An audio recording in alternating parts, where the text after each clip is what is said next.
Party!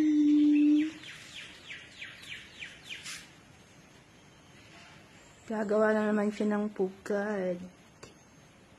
Diyan pa talaga sa ilaw. Ay, may isa pang hello. Kikibat. Yung asawa niya yata to. Kikibat.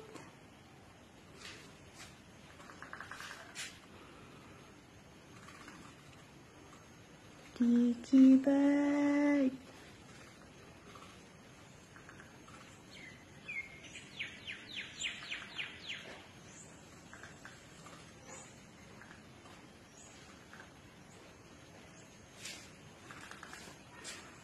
Ulit. Labo ng camera. Madilim kasi sa part na yun.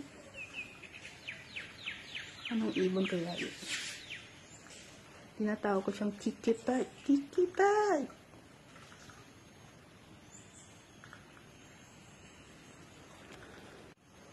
Nung una dyan sila gumawa ng pugad. Sa metro ng kuryente. Ngayon naman lumipat dun sa ilaw. Mga pasaway na kikipat.